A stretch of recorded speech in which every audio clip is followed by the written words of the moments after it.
Welcome to the Book of this podcast. I'm Colby. And I'm a sandwich pervert. You can call me Fee. It's so true. So It's deeply not, true. It's not true. It's probably the most true thing.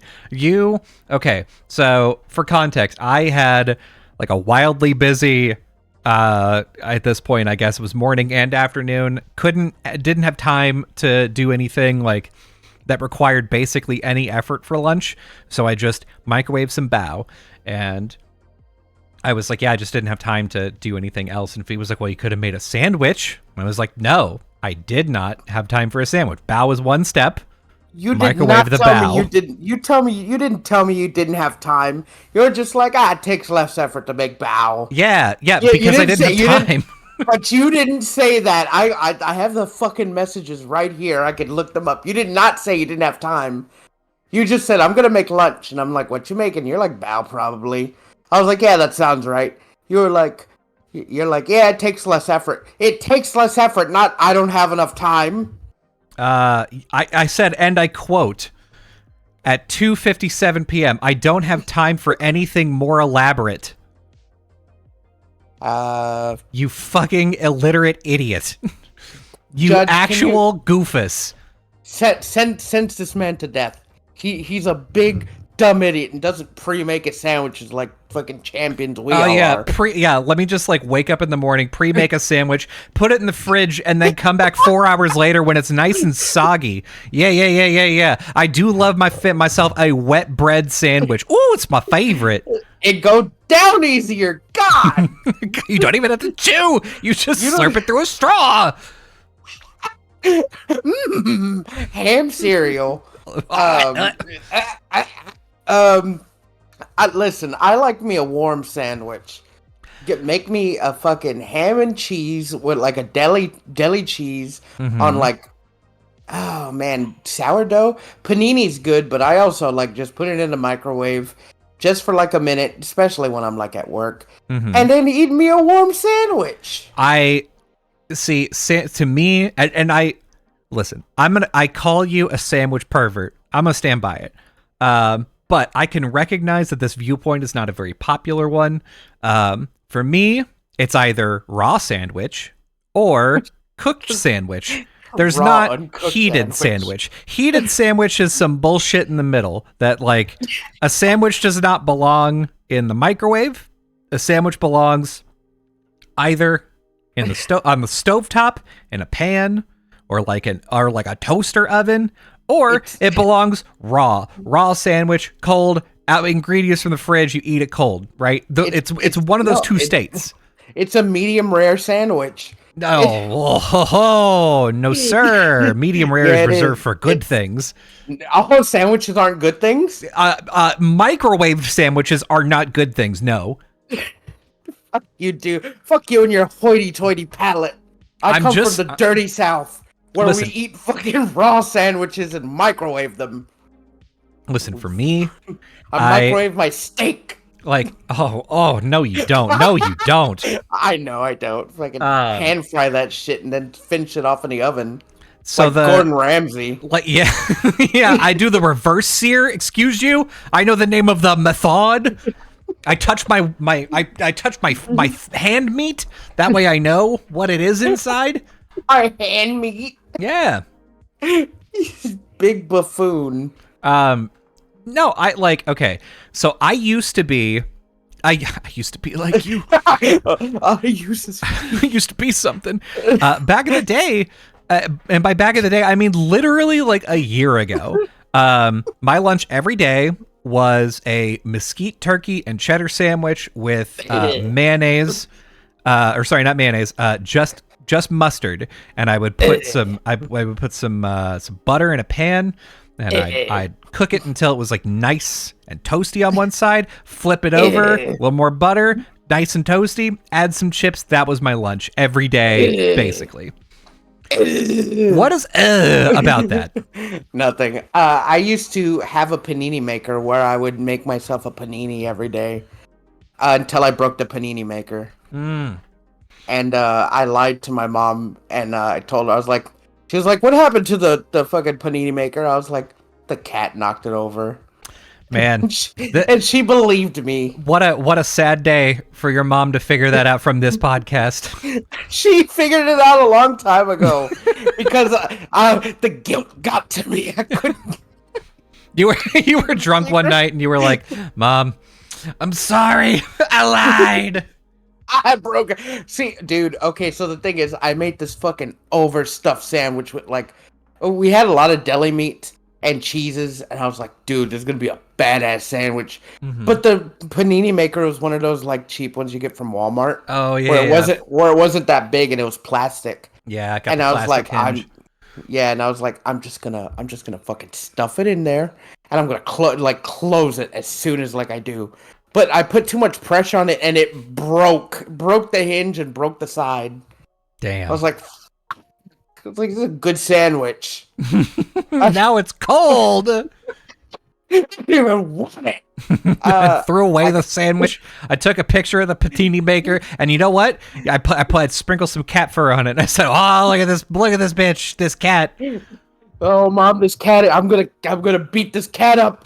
Oh, you better come home right now and get your cat. Oh, get your boy. Come get your boy. Take a picture of the cat. Dude, no, I'm gonna just have to get me one of them in like cast iron panini makers, like the good one, the big one that doesn't break. Yeah.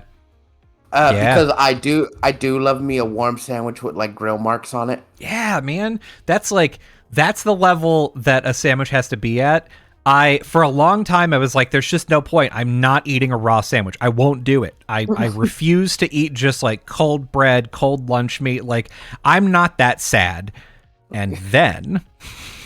And then something happened in which work simultaneously got like more interesting and more demanding of my time.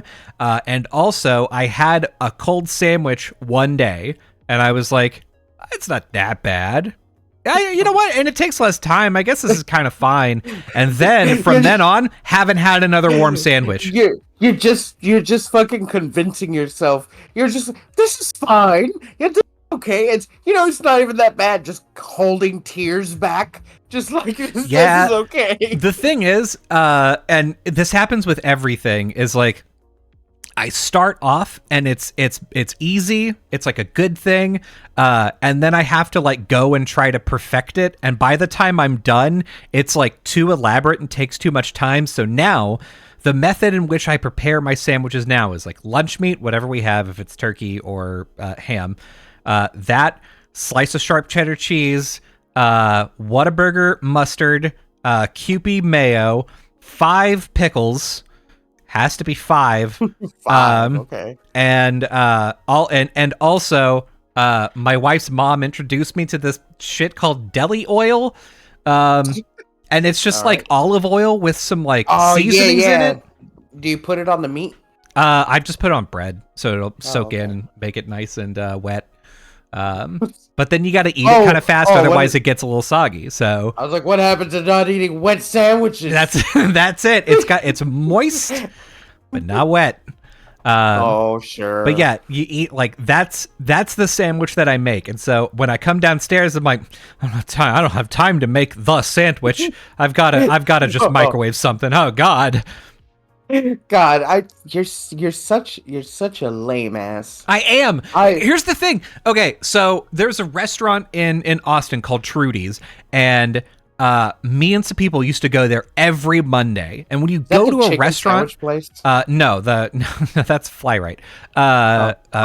Trudy's is a Tex-Mex place, and they had this dish called Texas Star Nachos, which is like, they've got my favorite thing about nachos, where they've got like a one chip, and that one chip has like beans and cheese and meat, and like all the toppings are on the side, so it's like you have a perfect bite and a chip every time. Great, love those. It wasn't good enough because it was like, okay, well, I'm ordering these. They're called Texas Star Nachos, by the way. That's how you know they're good. I was like, I'm ordering these Texas Star Nachos, and I'm ordering them once a week, every week. And so I was like, well, I've got to experiment. Like, what if I add extra cheese? What if I add some other stuff? And so what my order? It's one chip. What? Well, it was like 8 chips. No, I mean, like, how much more can you pile onto one chip? Oh, you'd They're be surprised. Small, they're minuscule. Yeah, and I will say, with the amount of stuff I added onto it, I had to eat it fast. Otherwise, it did turn into goop. Just that get chip a just got chalupa wet. at that. Just get a chalupa at that point. Nah, Dude, not the same. That's too much it crunch. is the same. What? Because because the chalupa has a top and a bottom. What do you mean a top and a bottom? Okay, it depends on the place. Some places will make a chalupa like a sandwich, they'll put the fried tortilla on bottom, top it with a bunch of stuff, and put another fried tortilla on top. And it's just a sandwich. That is not just a sandwich. Okay, we can all Chalupa. agree that's not a chalupa anymore, right? Yeah. We stopped calling it that, please. When you put things between like two things as a sandwich. Chalupa is one fried corn tortilla with beans and toppings. Mm-hmm. That is a chalupa. Nothing else. Even at Taco Bell, their chalupas are not chalupas. They're tacos. Correct. Their chalupas suck. Well, no, they're delicious, but they're not chalupas. Yeah, they're not chalupas. So my ending Texas Star Nacho order was Texas Star Nachos with no sour cream, tomatoes, or jalapenos, because those are my preferences. With extra cheese, double guac, add pickled red onions. By the end, that was the whole order, and that's way too much. If I were making it myself, there's no way in hell I would ever do that. I would ever make that for myself. However, I can tell you, if I somehow got in the swing of being like, yeah, I make these Texas Star Nachos for lunch every day, a day would come in which I'm like, what if I just take the tortilla chips and just get rid of them. Just put raw cheese on it and I don't know, a pepperoni, and then I ate that. Then I would never eat my favorite nachos again because I'd be like, well, it takes too much time. Because I optimize for time and deliciousness, and those two are at odds at all times. With the stuff you're putting on it, why not just make all the toppings, put them in a bowl, and then break tortilla chips on top of it and mix it up and call it that's too thick for soup. It's called taco chowder. salad. I can tell you, taco chowder.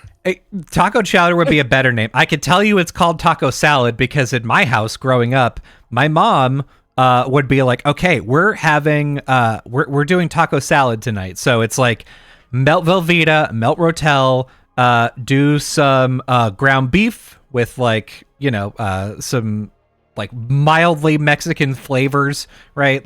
You got the cumino, you got a little bit of oregano, right? Shove that in, and then that a big vat of queso basically that has meat. And then my parents would be like, all right, cool, we're going to put this on top of lettuce. And I'd be like, well, I don't want to eat it on top of lettuce, so I'm just going to eat it on top of chips.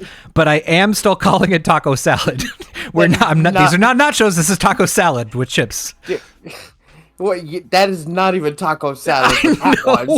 Fucking taco salad, you got to have the taco bowl, and you got to put the filling on the inside of the bowl. Oh, yeah. That's taco salad. Yeah, that's the thing.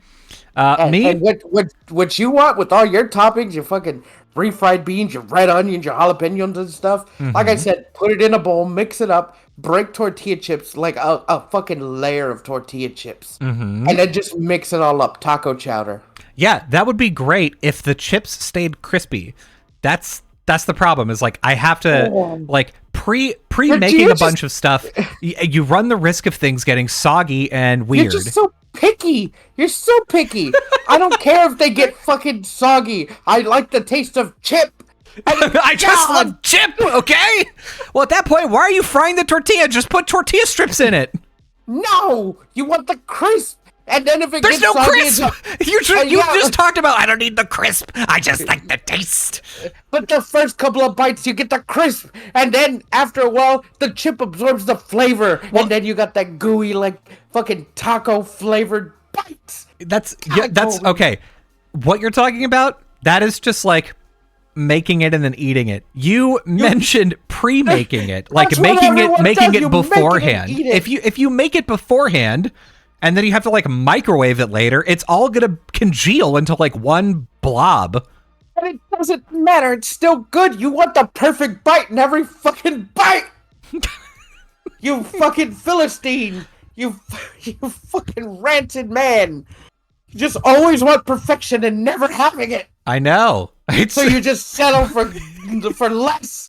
Listen, we're not here to debate whether or not my life is hell. This is known, okay? It is. God. Being me is hard. I go to therapy every week and I say shit to my therapist that she goes, have you thought about that? Have you like really thought about that before? And I go, listen, I know it doesn't make sense, but that's the way that my brain is operating, okay? Ooh, Colby. I'm not gonna go into this because you're just making me upset. Fucking, let's talk about something else. Fuck. In 20 minutes, like 18 minutes of just of your bad food takes. Okay, listen. Here's a topic that's going to be near and dear to both of our hearts, and I am sorry that you're going to have to exercise some restraint here. We're going to be talking about. Oh, okay. Oh, good. Here we go. We're going to be talking about Rebirth. Okay. So Final Fantasy VII Rebirth is I'm about halfway done with it, probably. I'm about to exit Cosmo Canyon. So that's where I am. I'm at endgame. I'm in chapter 14. Damn. I can't tell you where, Yeah. but I'm at the point where it says if you land here, there's no going back. This is the final frontier. Mm-hmm. And you said I've got shit to do, dude. Man, before I got to that point, I because you get to like chapter 12 or 13 and then you do like one of the main missions and then it's like, oh, a bunch of other missions opened up all over the other continents, and I'm like, okay, well, I guess I'll go do that. So then like I spent a week doing that because work and days off and stuff, and finally today's the day. I last night was the night, actually. I finished almost all of them. I had one more to do, and I was going to do that today. Yesterday, I beat Queen's Blood. I beat all of Queen's Blood. Woo! I beat all the players. I beat the Queen herself. I got the end of the story of that. There was no trophy for that. I was pretty bummed that I wasted my time becoming a fucking Queen's Blood ace. And just for nothing to happen but a story that doesn't do anything for me personally. Hell yeah. Did all the side quests. I did all the chocobo races. Mm-hmm. I did it today. I finished all of Chadley's battle simulations. Damn. All of them. Dedicated. All of them. Every single one of them. Unless there's like endgame fucking things that he puts out. But I finished all of them. Mm-hmm. And I did all the side quests last night and left one for today. I did the one today, and it glitched. I can't finish it, and I spent 3 hours doing it because in that side quest there's a battle at the Battle Coliseum you gotta do. That it's stupid hard, and I'm level 50. Is that max level? No, max level 70. Oh, okay. And I thought the battle was gonna be the hardest thing, and it was. It took me forever to beat it, and to keep playing, and to memorize all the. There's 5 battles to memorize all the enemies' fucking things so I can get through it, and then I get to the like halfway point where it's like, well, you gotta get on the G-Bike and beat my score, Mm-hmm. and I did it first time, first go through. I get on it. And I beat his score instantly. Yep. Trophy don't pop. He doesn't say what he's supposed to say. So I was like, okay, maybe I have to talk to him and then do it. Now I talk to him and do it. It didn't pop. And I'm sitting here like, what the fuck, dude? So I keep doing it and doing it. I do it like 10 times. And then finally I go online and people are like, yeah, apparently there's a new patch. That's an error with the new patch because the new patch doesn't let you pop the fucking or the quest line. He doesn't fucking give you the thing, and I'm like, oh. Oh. So I spent all this time doing all this bullshit just for me not to be able to finish the quest line. So then I had to make a second save because I'm like, you know what? They're gonna patch this out later. I'm just gonna finish the game. I'm so mad right now. Yeah. And then I was like, okay, before I go to end game, I'm gonna go because I got all the proto relics. You gotta go visit Gilgamesh at his house. Yeah. And then you get to fight him. Oh well, lo and behold, he's like, you gotta do 3 battles before you can beat me. Of course. And I'm like, oh my god! And there's not a spoil. He just makes you fight your summons, right? But he makes you fight them two at a time, like 2 in one battle, 2 in another. God. So the first one I pick is like Titan and Bahamut. Took me 3 times, but I beat him. I beat no problem. Second one, oh, gotta fight Odin and Alexander, and Odin one-shots you. You can't just fucking get away. He just kills you. And I did it 5 times, and I was like, fuck this. This is stupid. And I'm like, I'm just going to beat the game. I'm over it. Which, to be fair, I am taking the approach to Final Fantasy VII Rebirth that like I've tried to take to more recent things in which I'm like, that doesn't sound like a fun thing to do. I got the piano music in Cosmo Canyon, and I was like, oh, you mean I have to do like both joysticks at the same time in different directions and do different things with them? Yeah, I can't do that. My brain doesn't work that way. I guess I'm done. So I just stopped playing the piano again. I'm like, well, any piano song I get from here on out, I'll try. Once. There's only one song after that. Well, 2, Nice. but one that matters. And you're gonna hate this. One's attached to a side quest. Oh no. That's the thing, is like I've been doing all of the side quests. Like the side quests I'm into. I will say, like, okay, so I have a couple of critiques so far of Final Fantasy VII Rebirth. And I'm sure you do now too, now that you're like toward the end of the game. For me, this Gongaga.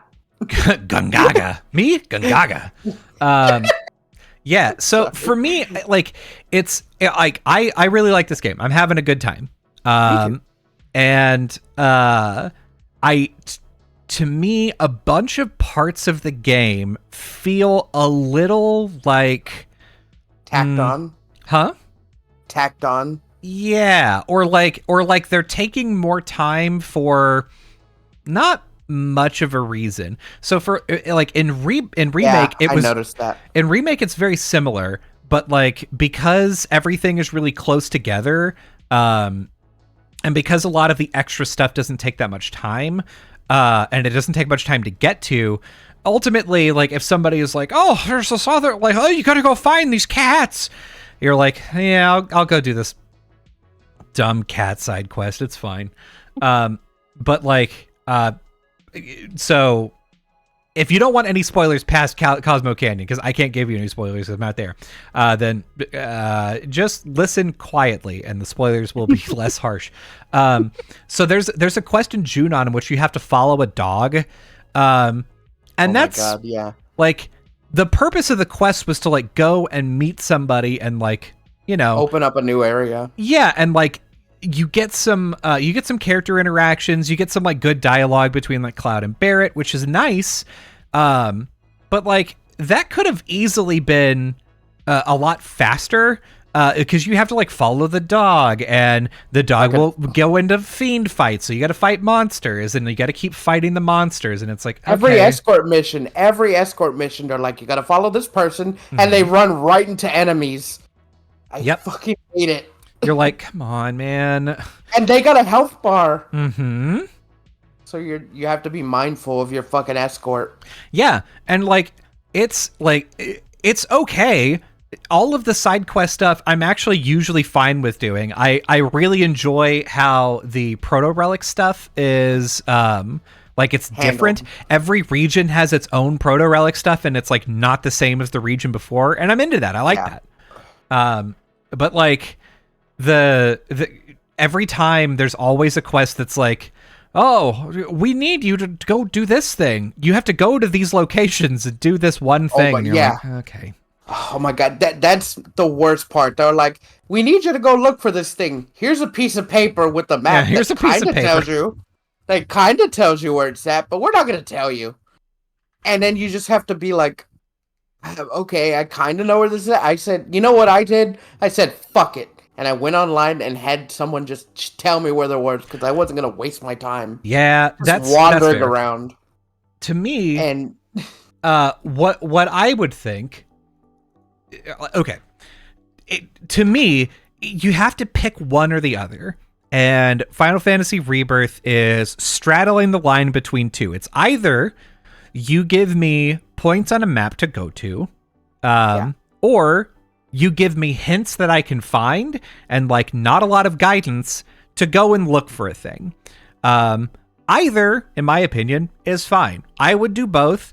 The mixing of the two is not a great experience. It's like, it feels a little bit like in Final Fantasy 13, where they're like, run from this end of this room to the other end. Great. Now you got a cutscene. And then that happens for 20 hours. And they're like, okay, great. There's an open world. Go explore, idiot. And you're like, sorry, you didn't teach me how to play this game. You taught me how to play the other game. I don't know how to, I'm done. So with so it's either you give me this piece of paper and you're like, yeah, go and find this shit. And you're like, okay, fine. But that's like how most of them are, where they're like, yeah, you're looking for like a mountain. It kind of looks like this. It's like somewhere around this region. And you're like, okay, yeah, I'll go look around and I'll see if I can find it. And then you go, oh shit, no, I recognize this. And it's like less guided. You're doing a lot more exploration. You're like, whatever, finding the cool shit.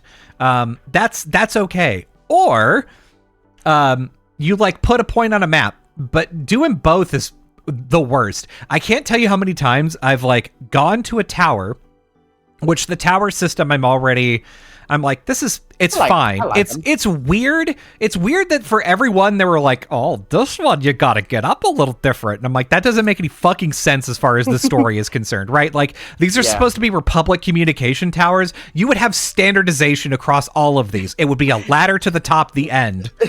Dude, yeah, that's so funny. Because like it's supposed to be for like the Republic to get to, but then some you have to ride a chocobo and glide down to the fucking tower and climb a rope all the way to the top to get to the thing. I'm like, are people doing this? Yeah, I know that nobody's been here in a while, but during the old days, is this what they did? Where they're like, oh yeah, you just got to go service this tower. Make sure to bring your chocobo. Sorry, chocobo. Why do I need a chocobo? You wanted the flying ones too. Yeah. It's fine. We installed it up really high so that you, don't worry about it. You just need a chocobo to get there. You'll figure it out. Yeah. You have to get on a mountain and jump off a mushroom and glide down to it. Yeah, motherfucker, what? That's to keep the fiends away, but there's always fiends at the foot of the fucking tower. Yeah.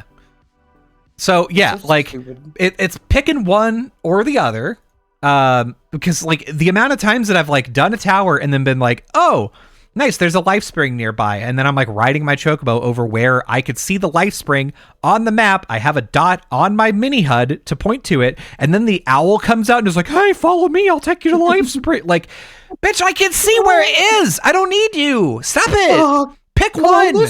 Come on this way, Hoot.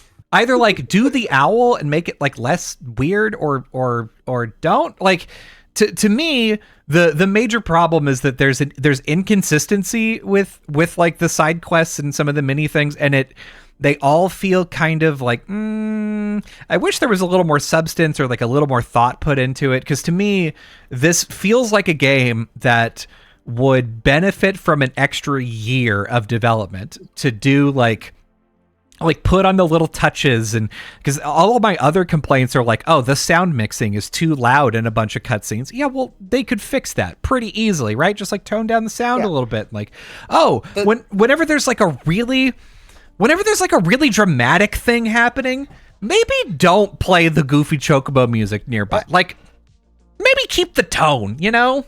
I think what's it called? I think what they did was they built these big maps, and they're like, well, now we gotta fill them with something. Mm-hmm. So like, then they put the towers. Okay, like we put the towers. That'll tell you like what's in the area. That's fine. Well, now we need the intel, so make the life springs. Oh, okay. Well, how did we get summons before? Well, you fought Chadley and you unlocked them that way. But what if they were wild? So you gotta find the summon springs, and you gotta get like 3 or 4 of them, and you gotta press the button sequences. Yeah, you gotta make sure you gotta get them all. And you gotta.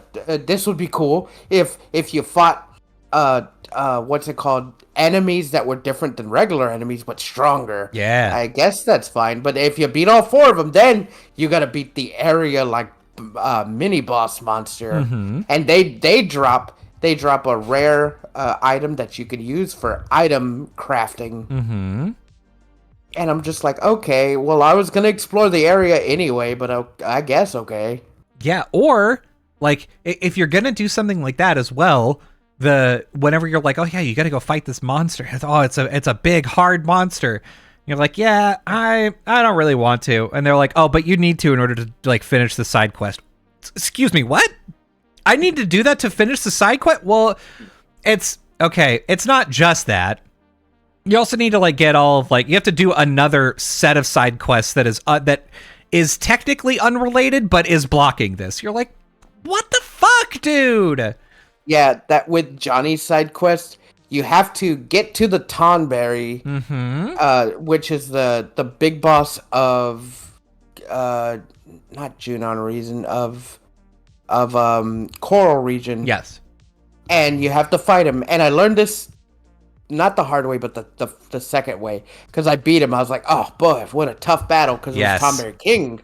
And then it was like, oh, you got his crown, but it's like a dirty crown. The marred crown, yeah. Yeah, and I was like, what the fuck? I was like, what the hell is this? And then they're like, oh, you have to steal the crown when you knock it off him. Yes. So I was like, well, how the fuck do you do that? Well, you have to fight him, you have to pressure him, knock the crown off, get someone with steel, and then when the crown's on the floor, steal the crown that's on the floor, and then you got the good one. Yep. I was like, well, why did it fucking tell me to do that? Here's the thing. I knew that I had to steal the crown because like it does have a pop-up that's like, oh yeah, like his crown's on the ground, steal it. And I'm like, oh, okay, I must need to have like the steel materia, right? So I hop in, I have the steel materia, I knock it off him, I do steal, and it's like, you can't steal, you gotta get the crown. And I was like, what do you mean I can't steal it? What are you talking about? And so I finished the fight because I was like, I don't know, maybe it was just like maybe I didn't understand the message because I was in the middle of fighting. Maybe I didn't read it very good. And then at the end, it's like, yeah, you get the marred crown. I'm like, that doesn't, okay. And it tells you like, oh, you probably get a better one if you just try, idiot. And so I was like, but I stole it. Like, what the fuck? And so I went to bed that night being like, I don't know. I guess I'll try it. I'll try it again tomorrow. I was bed and I was thinking like, oh, wait a second. When he drops the crown, that's a different character model that's on the ground. I swear, if I go in there and I have to cast steel on the crown, I'm gonna be fucking angry. And yeah, sure enough, that's exactly what it was. I was like, how fucking dare you? Well, like, luckily, I always have steel on Yuffie. And Yuffie's like a permanent member of my team because she is just OP as fuck. Yeah, Yuffie is very good at fighting, which is unfortunate. Because I refuse to bust up Cloud and Barrett and Tifa. So, well, Cloud and Barrett are in my team too because I told you my like fucking my fucking fail proof way to win battles, except for the post game fights, which are stupid. It's because Barrett is a tank. You use him enough to cast 2 things: bonus round, which will strengthen him up, I guess three: steel skin Steel skin, and yeah. lifesaver. When he Mm-hmm. has lifesaver, it'll give him a bunch of HP, and it'll make him take damage that you were supposed to take. And then have the provoke materia on him, and then give him like steadfast defense and auto cast for healing. Mm-hmm. And then after you cast those three things on him, you let him be, and then you switch over to like Yuffie or Cloud, Mm-hmm. and then you just wail on opponents. Yeah. And then Yuffie, you always gotta you gotta wail on opponents, and then the first time you get an ATB, you check the enemy's weakness. If they have a status or a fucking elemental weakness, Yeah. you cast her elemental ninjutsu on you, and then when you get another one, you cast doppelganger to get two Yuffies to get 2 times the damage. And then as while you're wailing on the enemy, you just hit them with either shooting star or blindside, Mm-hmm. and it'll blindside will pull in enemies near you and do a shit ton of damage, and shooting star will hit all the enemies like in a round for a little bit, and then you just run around the battlefield just with the throw, and then with her weapon upgraded with the weapon material that you get by unlocking weapon levels. Mm-hmm. You make sure that her throw is like prolonged, because you're just going to be running around battle, hitting the square button with throw on, and just wailing on opponents. Man. And Yeah. and then That sounds like the strat, honestly. and while interspersing with switching the Cloud to build up your synergy bars, so that way you could do the synergy skills to raise your limit levels. Mm-hmm. So that way you could hit them harder when they're your limit level, because when Yuffie is on, you'll be staggering people, just building your limit level like crazy. Mm-hmm. Makes sense. And also, when one of her weapons that I got recently from doing a side quest, the skill that you get from her is called Banishment. And that's the skill that just kills everybody. Oh. So, like, what you have to do is you have to use her like you do, and the banishment skill has its own gauge to what's it called? Build. So you'll be using your ATB skills. You use it 6 times, Mm-hmm. and you'll power up the skill to level 3. And whatever enemy you're locked on targeting, it'll automatically hone in on their weakness. And it'll every time I do, it'll do 9,999 damage all the time. And with Doppelganger, it does like half of that as well. God damn. So like I'm just decimating enemies. Well, yeah. Whenever you're at that level, I feel like that's what you got to do is figure out combos like that where you're like, oh no, if I just like it takes me a minute and a half of the fight to set everything up, but after that it's just decimation. Yeah. So like I already figured out what I had to do, and then I guess with these post games when I get stronger, I'll have to just fix my accessory so I don't get instant KO. Mm-hmm. But I don't know if I'm going to do it after I beat the game, because I pretty much did everything I set out to do in this game. All the mini games, all the side quests, all the golden saucer stuff, all Chadleys. I've explored everything. I got all the Choco stops. I've done almost everything. I'm not one of those like Final Fantasy guys where I'm in the fucking post game fighting the post game boss. I've never beaten Ruby Weapon. Oh wow. And I wasn't gonna try. I wasn't gonna try. Oh wow, what a bitch. No, I haven't either. But mainly because like I was like, that's too much effort. I can't do it. Sorry. Yeah, no. So, but I did everything that I sought out to do, and the last couple of post game quests seemed pretty fun. But I mean, that I could just watch a YouTube video if I wanted to. And I think one of the worst parts of it's not a spoiler because you already got it, is Red 13 and his voice. Yeah. Yeah. Listen. Again, if you haven't gotten past to the end of Cosmo Canyon. No, this happens at the beginning. I'm aware, V, but by the end, I was just hoping. I was just hoping that my boy Hoping would that be he'd my boy go would be back. like, you know what, I'm actually cooler when I talk like this. You know what? I'm just This gonna do voice this from actually- now on. This voice suits me actually well. I'm 48 years old. I'm 46 years old, and this is how 46-year-olds talk. This is great. Yeah. but like fucking Bugenhagen's like, you're just like 15. He's like, Grandpa! Oh, granddad! Come on, Dad! Come He on, sounds like- dad. Sounds like fucking Deku. Yeah, He's he like- does. Oh man! And he acts way different. He's like, oh man! He's like, we gotta beat the ghosts! He's like, this is gonna be fun! Wow, I'm really kicking ass over here, aren't I? You're like, shut up. Oh my god. I thought the most annoying character was going to be Yuffie, but no. Why? I didn't want to only be thing surprised I've- like this. The only thing I find annoying about Yuffie is she has like that the TikTok cadence of moving where she'll move her hands and her whole body. Yes. And when she talks, she's just like, "What are you? You can't see what I'm doing." No, but I'm no, like I know. fucking- Here's the thing. Talk like you're going to talk. We can hear it in the voice. I guarantee you, people are imagining what you're doing. Yeah, she's just like, "Look, if you want to hire me, you're gonna pay up with one orb." They don't call it materia; they call it orb. Mm-hmm. Just Oh. one orb. And you're like, God, stop. Because I'm the greatest Yuffie. She fucking does that shit. She's the worst. She's not the worst. She's just like a kid. I know, it's terrible. I did not like playing Final Fantasy VIII because it's all the protagonists are kids. It's terrible. Not Squall. He's the most handsome one there. Yeah, he's the most handsome one there who's like, God, whatever. Shut up, I don't want to talk about my feelings. God. It's not a. Did you know it's there's not a war happening right now, dumbasses? It's not a phase, Ultimecia. Jeez. God.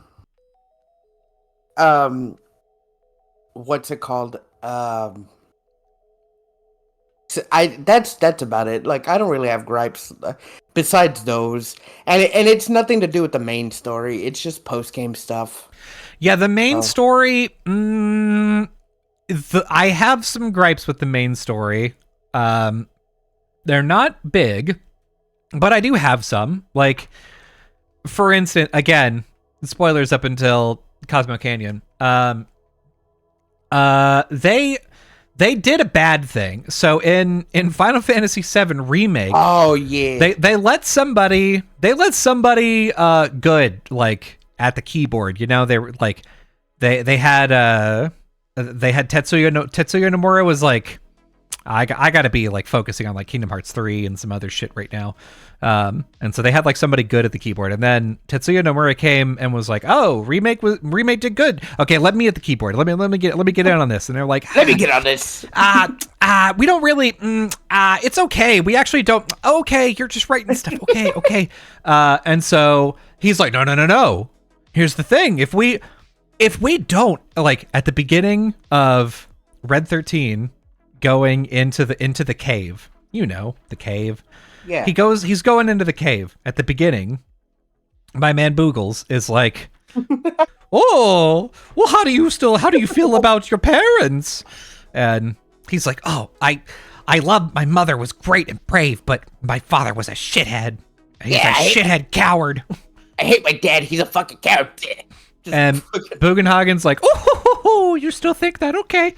And you're like, "Okay, great." So like I'm sitting there. I have the experience that my wife has never played Final Fantasy VII before, has no idea about any of the spoilers except for Aerith, and so they're watching this story unfold with me for the first time, and they're like, "Oh, let me guess, Red 13's dad is down there," and I was like, I don't know. Who knows? Who could say? And I was like, come on, game, don't make it so fucking obvious. And then like God. halfway through, Bugenhagen's like, "Oh, down here, this is where a bunch of trapped souls are."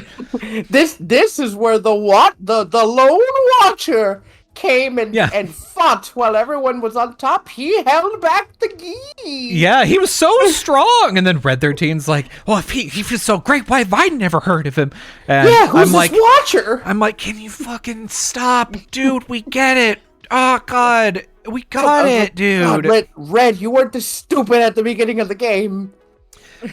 And just finally, like, they get to the end and they're like, oh, look, there he is. Oh, it's so crazy. There he is. And you're like, Seto? Yeah, you're like, that's God, it's not even surprising anymore. Like, I'm feeling nothing from this because I figured it out and now I'm just watching cringe Red 13 do his thing. Yeah. It sucks, dude. Like, that was a good moment you took from me by treating me like a fucking idiot, Tetsuya Nomura. In the original 7, it wasn't that fucking laid on thick. No, it wasn't.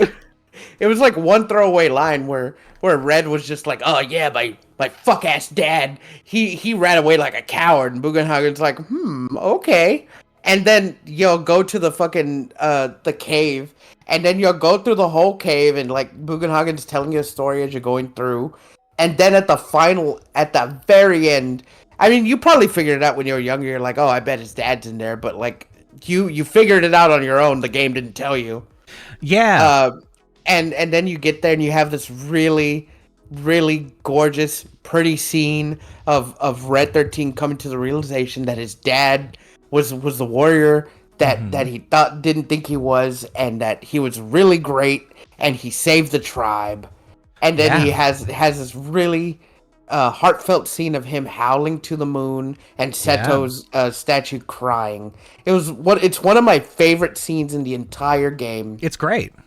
And in Rebirth, I could have flown to Japan and fucking beat the hell up out of Tetsuya Nomura because he ruined the scene. He ruined it. It was great. It was going good.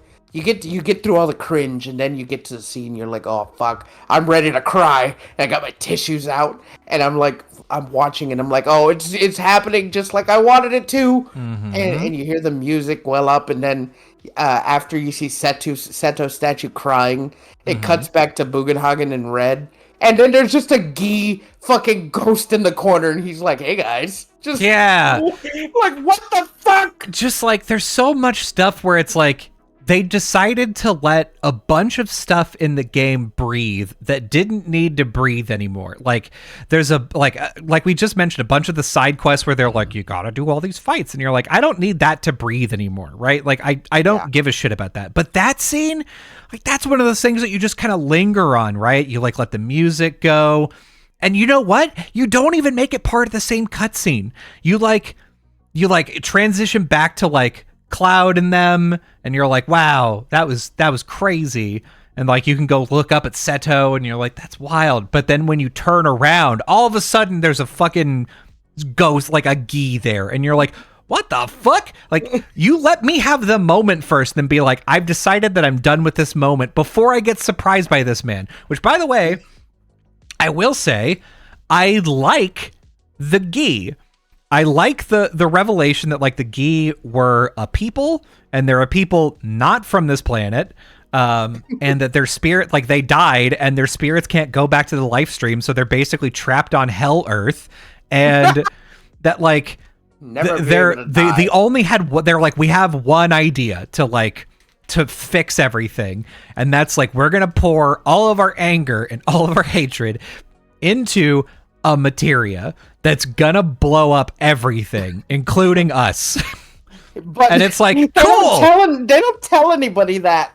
They're just like, oh, we have the black materia, and that'll solve all of our problems.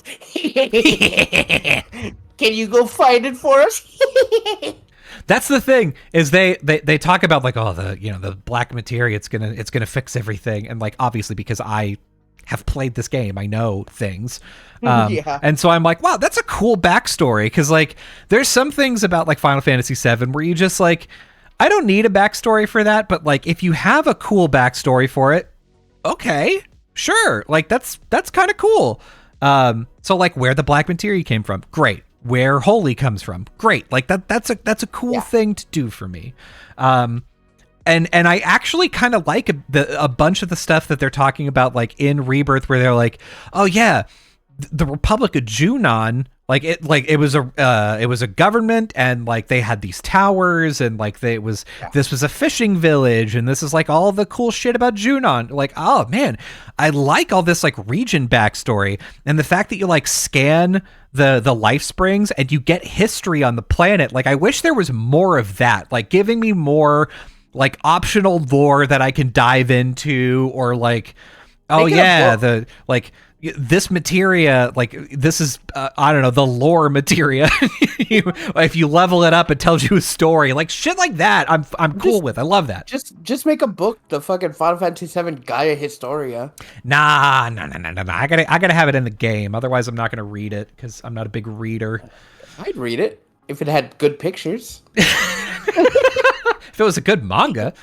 Look, no, I mean, I could read a book. It's not like chapter books. Like, they have it interspliced with like pictures and maybe like some fucking, what's it called?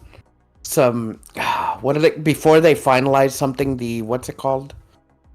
Work in progress? Yeah, like work in progress pictures, like old from like the original Final Fantasy VII. Oh yeah. Like of what they were gonna look like, but now they look like this. Yeah, that would have been great. That'd have been cool. So, like the things that they've done as far as like expanding on some of the story, I'm mostly okay with. It's just like it feels like a bunch of the side quests were done to fill out the world, and they didn't take the time to like make them good, because there's a bunch. Everything looks great. Visually it's great, but there's a bunch of stuff like. You go to, like, in Cosmo Canyon, which, by the way, I haven't finished, like, the last of the side quests there, so there's still a couple things that I haven't finished, but, like, in Cosmo Canyon, you go to this area where they're like, oh, this was, like, an ancient city, and you're like, oh, that's cool. I'm, like, this is cool that, like, we're just exploring this for, like, the first time, or, like, you know, people don't really come up here. And then you just find fucking boxes everywhere, and you find a chocobo stop. You're like, what the fuck is this?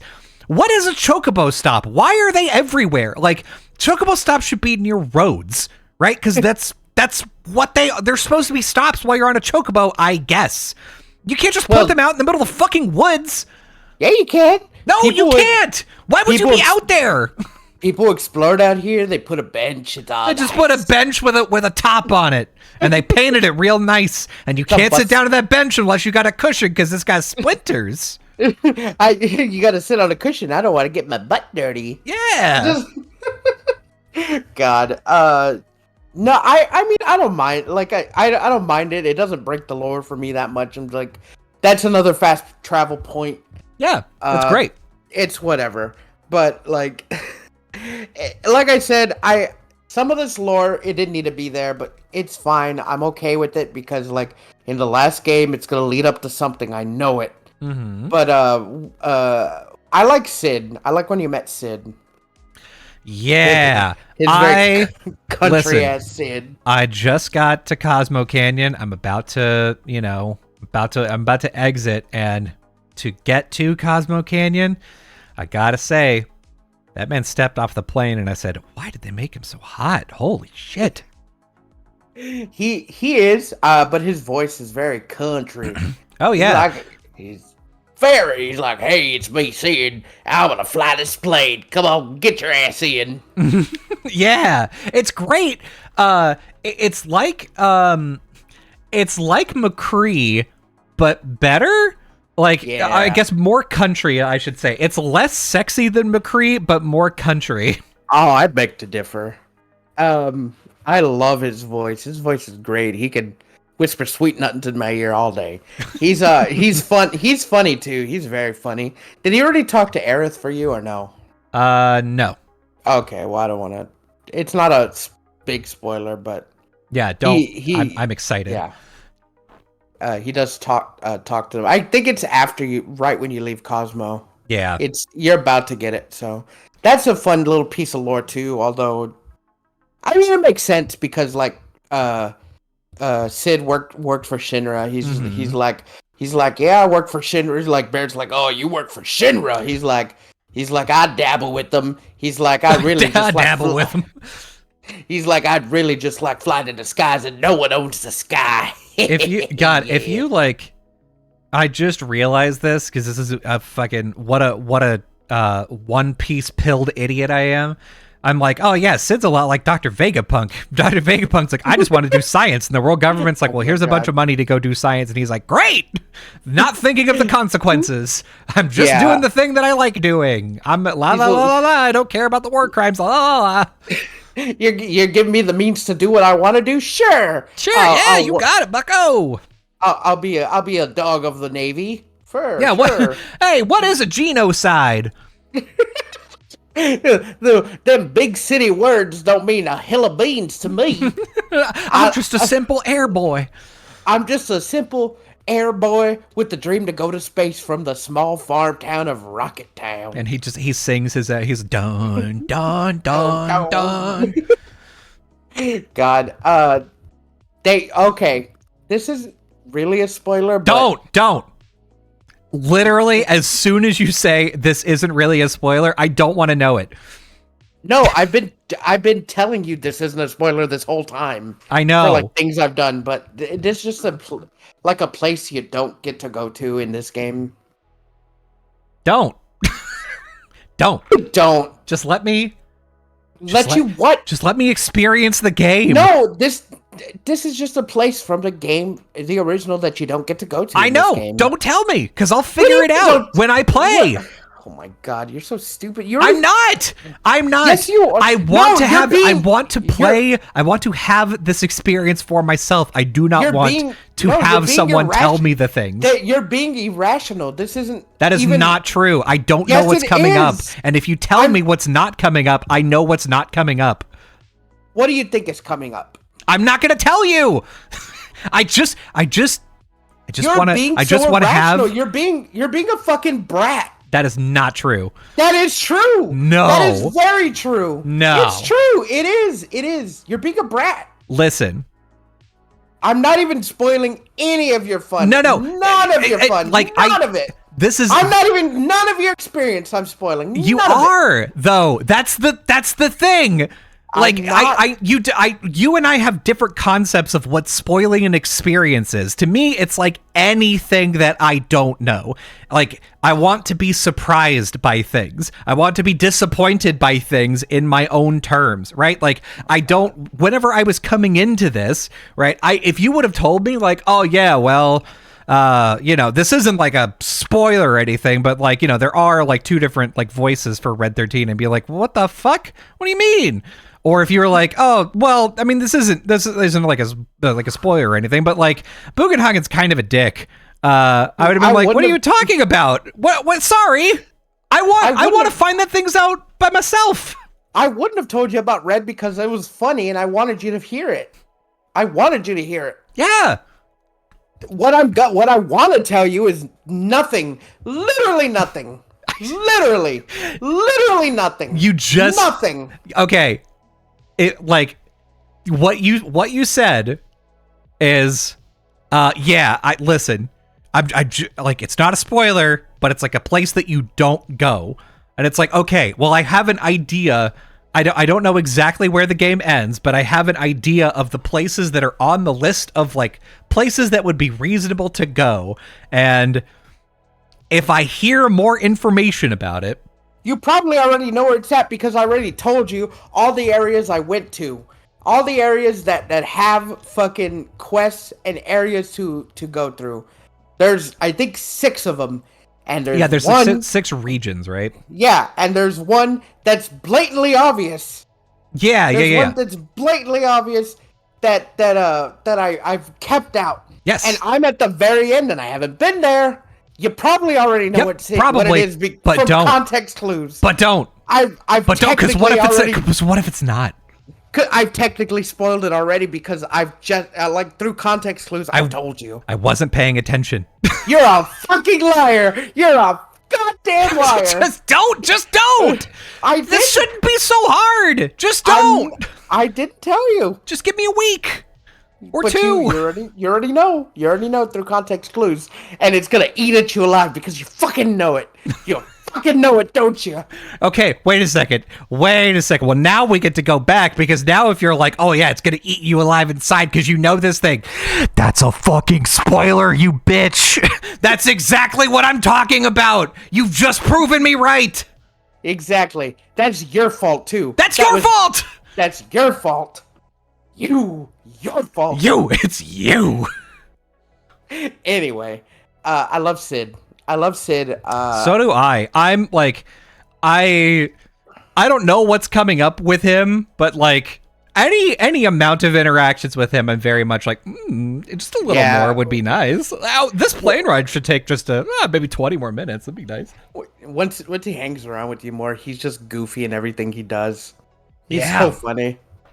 I'm pumped, and I'm also pumped about like, I swear to you, okay, I have a grudge. I went to the Dust Bowl, Corel Prison, which, by the way, that was a weird thing that they were like, oh yeah, this is Corel Prison, and then in the rebirth they were like, well, it's not actually a prison, people just call it that. I was like, wait, what? Okay. Anyway, people can leave whenever they want. Oh yeah, that was the other thing that I was mad about as far as story goes. They let you know immediately that Barrett didn't kill the people in Gold Saucer, and like that was a cool thing. Oh yeah, like about Gold Saucer is like it like Barrett disappears from your party, and then they're like, oh yeah, man with a gun in his arm just fucking shot everyone, and you're like, Barrett would not do that. Like there has to be someone else, right? And the whole time you're just questioning, like you see him and then he runs away, and you're like, no fucking way. There's no way that Barrett did this, right? And you're just second guessing yourself. And then when like you're in the house and he like shoots at you, you're like, ah! But then he kills a dude and you're like, oh, okay, you almost had me. But they diffuse any amount of tension of that because they're like, oh, who the fuck is that guy with the gun on his arm? Like, stop it! Yeah, you don't even get to go to Barrett's old house in this game. It's terrible. Like, they've ruined some of the cool reveals already because of Tetsuya Nomura's like, oh, I don't know. What if they don't get it? Like, what if they're in tension for too long? God, I could shit in your pocket. Okay, I would love to shit in your pocket right now. And then giving Dine fucking Akira powers was stupid. God, I hated that. Why couldn't it just been a fight between Barrett and Dine like in the original? Them just shooting at each other. Yeah. Just like let me shoot at this man, and like maybe he's got better augments than Eddie. Like, but he's got a grenade launcher. He had that in this fight. Great, just do that. That's fine. The worst part is he doesn't throw himself off the cliff like the original. I will say, I kind of liked the way that the fight ended, where like, you know, like Shinra shows up and fucking Dine just like murders all of them, and he does like suicide by cop and then dies on top of Barrett. Like that's fucking hardcore. And Barrett's just screaming afterward. Damn, that moment goes hard. Like, yeah, that's good shit. But Dine having dementia. Yeah, Dine being like, ooh, I'm a little crazy too. He was like crazy in the original, but like he still knew what was going on. But this one, he's like, oh, my wife. He's like, Barrett came, and where's your wife? Why didn't you bring her too? And fucking come and hang out with me and Marlene and my wife. Oh, I'm gonna be with my wife and my daughter soon. And Barrett's like, well, not your daughter. I was like, well, yeah, and I mean, one of my favorite things, like it would have been sick if it was just like a regular thing, like Dine's all beat up. And he's like, oh, Barrett, it's been so long, and fucking, you know, I got it. He's like, he's mad at him, and they're like, you know, like he's talking shit about Barrett, but Barrett's like pulling him up, and he's like, Dine, don't worry, like, you know, I know we fucked up, but it's okay. And then like they leave the shack together, and Dine's like okay, and like it's like their relationship is starting to heal, and then he sees Cloud and he's like, what the fuck is someone like him doing here? I knew you were a Shinra piece of shit. And then they start fighting. That's perfect. That's great. I liked it. It's just I didn't like that they gave him a squid arm. Yeah, it's so bad. Why? What's the story explanation for that? There's not one. Yeah, I was gonna say there's like no story for that besides like he's like, I got experimented on. I added a few other augments. There's no like there's no other thing in the entire world that does that, right? There's not like I had this piece of machinery and now it turned into snakes. Like, there's no precedent for this. You just set up some new shit about the world that we're learning things about the world, right? Like, we're still learning, like, who were the Cetra? Who were the Geet? Like, those are cool things to explore and go into. But to bring up new concepts like, Dine's arm is all fucked up for, I don't know. Like, it's stupid. Yeah, that's really weird. I was hoping we'd get Dine's gun after. That would be kind of sick. Although, I will say, probably a good thing that they didn't do that. Because, like, I feel bad because there's a side quest where you go and get a new gun for Barrett, and the guy's like, this is the ultimate weapon. Oh, damn, this is the best gun I've ever made. And then, like, 3 hours later, you get a new one that's better, and you're like, so much for ultimate weapon, damn. Yeah, no shit. I'd still love to get Barrett's Advent Children gun arm. The one that turns into, like, 3 of them, yeah? Yeah, that's so fucking cool. Yeah. But yeah, no. It's like heavy arms. Dude, so sick. That's all I've had fucking issues with. But that was one of my favorite scenes too. And then like seeing the extended backstory with Barrett having 2 arms was weird. Yeah, it was. Because like in the old one, it's just blocks, right? But in this one, he has 2 fucking full hands, and I'm like, oh, that's weird. Mm-hmm. And Barrett's fucking arms are huge. They're gigantic. Barrett's a massive man. Oh yeah, he is. Yeah. I just all of the stuff that we've been yelling about for the past like 20 minutes would make you think that we don't like this game. Oh, I love this game. But I actually really like this game. So far, I will say, like, if I'm trying to give it an objective rating, given all of the things that like I've done and all of the experiences that I've had, it's teetering on an A- right now. Yeah, I'm gonna give it like an 8.5. Yeah, it's B+, A-, and I have a feeling that's probably where it's going to settle by the end of the game. And I just like, my hope is that for the next one, they'll just take some more time. If this last chapter fucking what's it called? Fucking gets me, then yeah, it'll probably pump it up to a 9 or 9.5 depending. Because of where I'm at and what's going on. So we'll see. I hope they land it. Yeah. Also, like, I want to know what's going on with Zach. We haven't gone back to him in a little while. Yeah, man. All the shit with like whatever fucking parallel dimension shit is happening. Like, I like that. Like, I like that they're doing something cool and unexpected about, like, you know, like that. That's cool. Yeah. I do appreciate it. Like I said, I want to know where it's going. I want it because we still don't know how the team ended up in Calm. What happened? The Cloud and Eric's still asleep. Don't even know where the other team members are. No, we know how everybody wound up in Calm. No, we don't. In the cutscenes back to Zach, he only has Cloud and Aerith. Don't know where Barrett and Tifa and Red are. No, we know where they are. They died. Did they? I'm pretty sure they died. Like in that first cutscene, they take Barrett and Tifa away on like a stretcher. Yeah, and Red too, but like, I don't know. That's probably gonna come in either during or after this last chapter. Yeah, I'm excited about this because if there's one thing that Tetsuya Nomura is good at, and he's still got it, he's still very good at it, it's doing an end game that makes you really, really badly want the sequel already. I already want the sequel. Like, I want it, like, tomorrow. Yeah. Like, really. But, like, it's one of those story things where you're like, oh, shit. oh shit, oh fuck, oh shit, and you like theorize about it for years, and people have whole YouTube channels dedicated to like, we're breaking down this 5 seconds of footage. Here's the thing.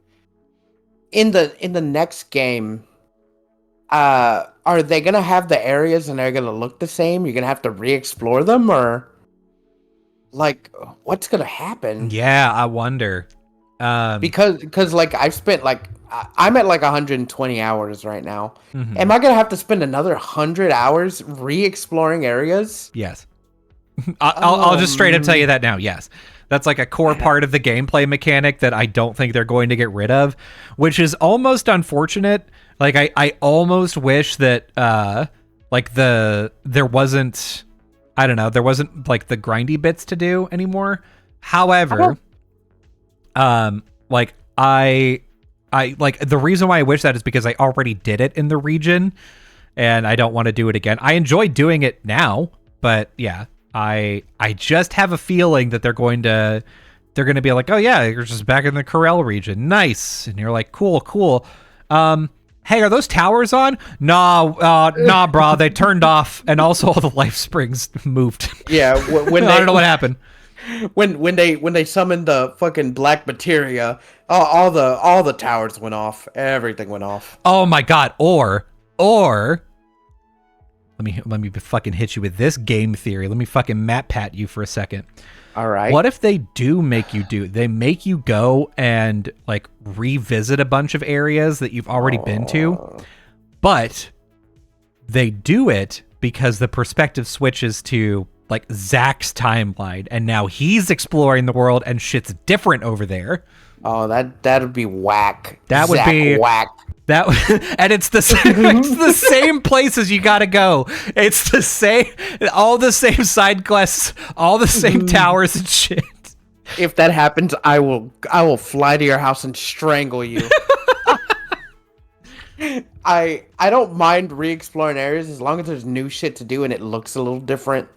Like, because the way I guess the Earth will be, it'll be in a state of chaos. Yeah. Like, it's just if it's the exact same layout and everything, I'm gonna have some words. If we're still gonna be doing the podcast in like 5 years, I'm gonna have some words with Tetsuya, with good old fucking Nomura.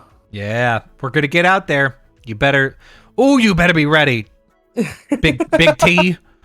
I hope you're listening, because like if the areas are exactly the same, and you have to do everything, I'm gonna fly to Japan, have a beautiful time, have like spend a lot of time with my family, and hopefully Colby, you'll go with me, and we'll have like a great time spending a week or two.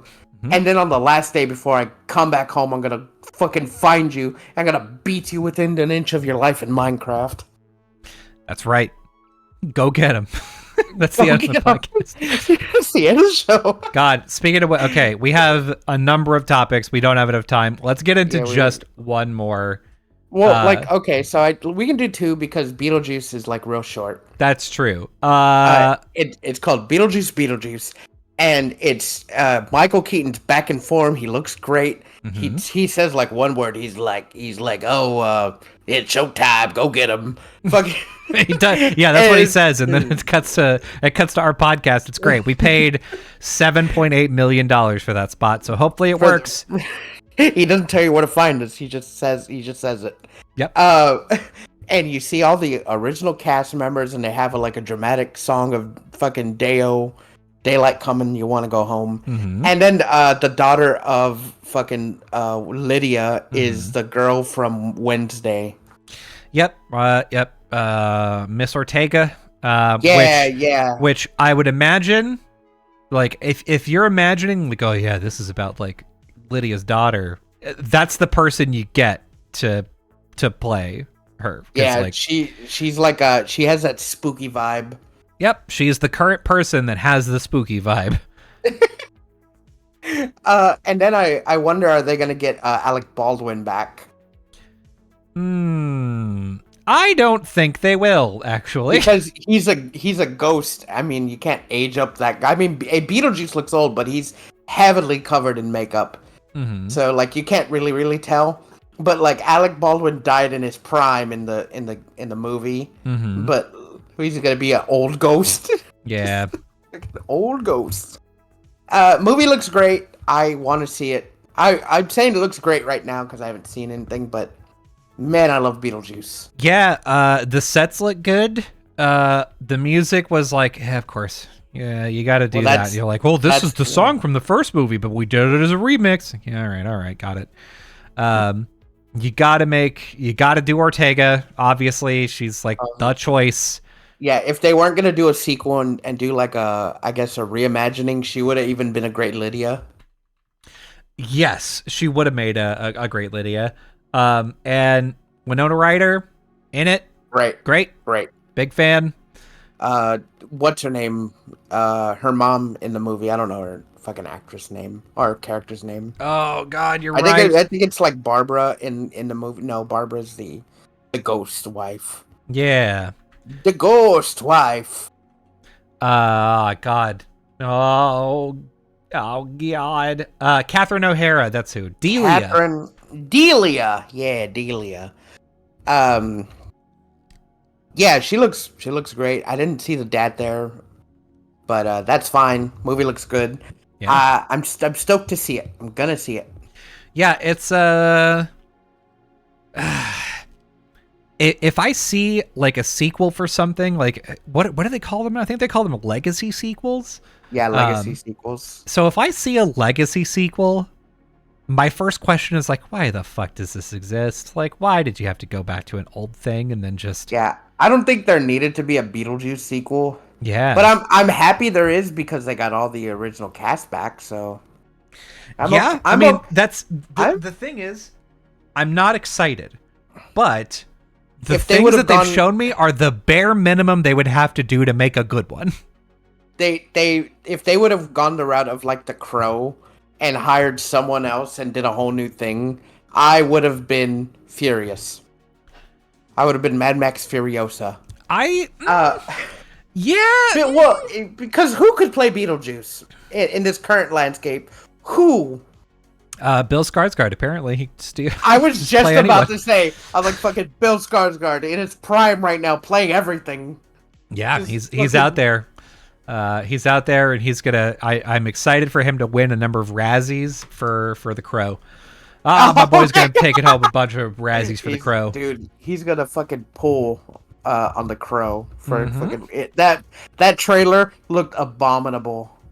That trailer looked rancid. Yeah, it's because he has short hair. You can't pull off that fucking cool leather jacket like look with short hair. Yeah, I don't know what it is, but you're right. Neo.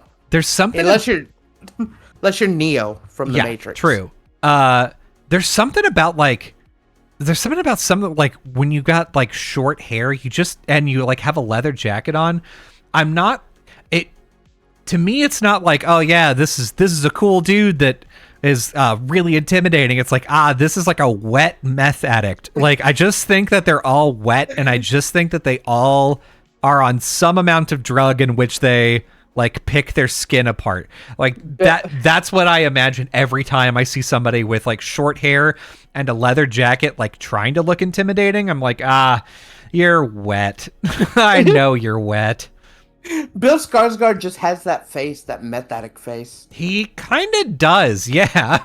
So he's going to be doing two movies. One is going to be Razzie Award winner of the year in The Crow, and the other one I'm excited for is in Boy Kills World. Boy Kills World looks good. Boy Kills World, fun. I think we talked very briefly about on the podcast. That looks like a weird movie, and I'm down. It looks really fun. It's so fun. It looks really good. Like, what is God? I'm trying to. I forgot what his name is in the movie. Fuck it. It doesn't matter. It's Boy. It's Boy. It's just Boy. Yes. And he's going to kill world. Yeah, I kill world now. That's the trailer. That's what he says. He acquires a 70-foot long gun and says, "I kill world now." It's crazy. That's Bill Skarsgård's voice. You didn't know? I kill world. He sounds like fucking Jeff Dunham's puppet. Yeah. It's a collabo with Final Fantasy VII Rebirth. He gets the Junon cannon and he says, "I kill world." He's like, "World, I kill you." I hate that. It's stupid. Everything that we've said in the past like 2 minutes, I hate. So that's good. Yeah, it's good. I love it though. The last thing in the last 10 minutes, I guess, is Dragon's Dogma. Unless you want to. Yeah, let's talk about Dragon's Dogma. All right. So it came out. Everyone was having troubles with it because it was crashing. Yeah, the PC, main thing is PC like only. yes, on PC. The main thing is Dragon's Dogma came out and highly anticipated by like fans of Dragon's Dogma and mildly by like, you know, most people. I would say it's like an action RPG kind of Souls type game. And there was some hype around it. And then it came out and a bunch of people couldn't play it. Like, not just that the performance was so bad, it's like, I can't play this game. It's 15 FPS. Like, some people couldn't even start it. Yeah. So that's not good, right? That's not what you want to hear. You buy a new $70 game and shit, it all busted. But oh shit, it all busted. what a bunch of people started doing is they were like, "Wow, God, I'm really frustrated about this," and then they would go to the Steam page, and then they would be like, "Oh, but there's a bunch of microtransaction shit I can buy. Cool!" And then that became the thing that everybody was screaming about for like days straight. Was just "Oh, look at this dumbass shit game." I'm gonna level with you. I have the game. It started up no problem for me. I haven't run into any microtransactions in my face, and I'm having a fun time with it. Yeah. And that's the long and short of it. And I wish I could talk more, but I haven't been in the game that much. Yeah, here's the thing. We're like a week and a half later. It's mostly done. Like, most people have stopped complaining about it. Yeah. Most people stopped talking about the microtransaction shit. Colby, can you tell the people, because we're done, tell them where they can find us. And I'm doing this abruptly because I have to go and poop. Yeah, you can. It's knocking on heaven's door. On social media. You're such a dick. Yeah, if you're in the know, you can follow us on twitch.tv/GoGetUsPod, and you can listen to this podcast live as it's being recorded. We go live anywhere between 0 and 2 times a week. If you want to just listen to the episodes as they come out every Wednesday on YouTube. The replay of the stream comes out at noon Pacific time. On our YouTube channel, which is youtube.com/@GoGetUsPodcast. Or you can listen to the audio version. Audio version comes out every Wednesday at 5 a.m. Pacific time. So you can listen to it on your way to work. You can check it out on Spotify or Apple Podcasts or Google Podcasts or any other podcatcher. We are on pretty close to 100% of them. And if you also are like, God, an hour and a half of this is just too much, then you can check out our YouTube shorts, which are at youtube.com/@GoGetUsPod. And TikTok, however long that's going to be there still. Yeah, until the government makes it illegal and we all get arrested for it. And Instagram, because I made us an Instagram. Oh my God. I know. Now, here's what I want you to do. I want you to go do all that stuff Colby said and then come back and go get them because I got to go and do some business. I gotta go and take the Browns to the Super Bowl. Oh God, Fee, please don't. Please. I gotta go. I gotta take the Chocobos to the corral. No, God, Fee, stop with the analogy. No more. I gotta make my own black material. Oh God. Okay, bye.